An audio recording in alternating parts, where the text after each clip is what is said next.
छत्तीसगढ़ के चुनावी रण में बीजेपी के राष्ट्रीय नेताओं का लगातार दौरा चल रहा है और इसी कड़ी में बीजेपी के राष्ट्रीय प्रवक्ता गौरव भाटिया रायपुर पहुंच गए हैं। स्वराज एक्सप्रेस से बातचीत करते हुए उन्होंने मोहल्ला मानपुर में हुए बीजेपी नेता की हत्या को लेकर कांग्रेस सरकार पर जमकर निशाना साधा। वहीं सत्ता में भारी बहुमत के साथ बीजेपी की वापसी का दावा भी किया। गौरव भाटिया से खास बातचीत की स्वराज संवाददाता हेमंत शर्मा ने। ऐसा क्यों हो रहा है? हम सब जानते हैं, संविधान का ज्ञाता होने के नाते कानून व्यवस्था जो है प्रदेश सरकार का विषय है। प्रदेश का विकास हो, यह प्राथमिकता हर सरकार की होनी चाहिए, लेकिन इंसान की जान की अहमियत हो, सुरक्षित रहे जो नागरिक है, यह सुनिश्चित करने का दायित्व किसी का है तो वो प्रदेश के चुने हुए मुख्यमंत्री का है। और यहां भूपेश बघेल पूरी तरह से विफल हुए हैं।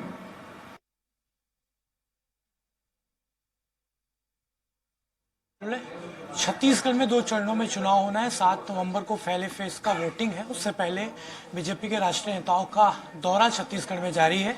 अब बीजेपी के राष्ट्रीय प्रवक्ता गौरव भाटिया रायपुर पहुंचे, उनसे बातचीत करते हैं। ये सबसे पहले काफ़ी दुखद घटना हुई आप लोगों के लिए, जो मोहल्ला मानपुर के बीजेपी नेता उसकी हत्या की गई है।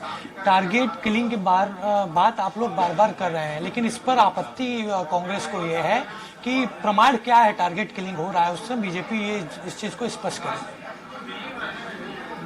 नहीं, आपका कहना अगर सही है तो ये और ज्यादा चिंताजनक। आप ये कह रहे हैं कि कांग्रेस को टारगेट किलिंग से कोई आपत्ति नहीं है? उनको आपत्ति है। तो मैं ये कहूंगा भूपेश जी, ये समय आपत्ति दर्ज करने का नहीं है। ये समय है कि जो अपराधी हैं उनको जेल की सलाखों के पीछे भेजिए। अपने चुप्पी को तोड़ के जो परिवार आज गम में है उसके साथ खड़े होइए और पूरे प्रदेश को ये बताइए कि ऐसा क्यों है कि आपकी नाक के नीचे जनजातीय समुदाय के व्यक्ति को मार दिया जाता है और आपको इसकी चिंता भी नहीं। ये भी बताइए कि भारतीय जनता पार्टी अगर जनजातीय समुदाय का सुरक्षा कवच बनती है तो हमारी टारगेट किलिंग होती है।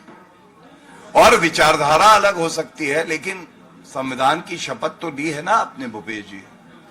आज संविधान को तार तार किया जा रहा है, कानून व्यवस्था ध्वस्त है, भूपेश बघेल जी मस्त हैं, तो हम किससे पूछेंगे ये सवाल?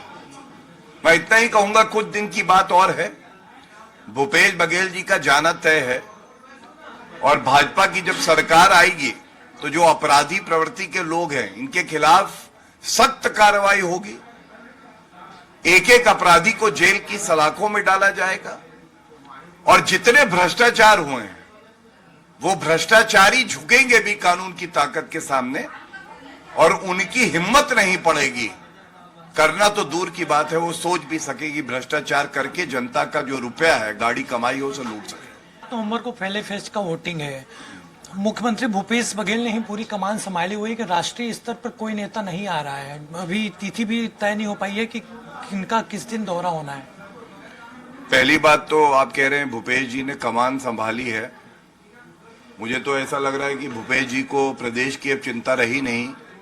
बोरिया बिस्तर वो पैक कर रहे हैं कि कुछ ही दिन बचे हैं, जो ऐसे कागजात हैं जिससे कि धागे उन तक जुड़ते हैं उनको नष्ट करो, जो रुपया वसूली करनी है ठेकेदारों से, शराब के कारोबारियों से, उसको ले लें। और कांग्रेस पार्टी का ये माहौल है, वो तो चाहते भी नहीं है कि दिल्ली से कुछ नेता आए, क्योंकि जब वो यहां आते हैं तो वो रायता और बिखेर देते हैं।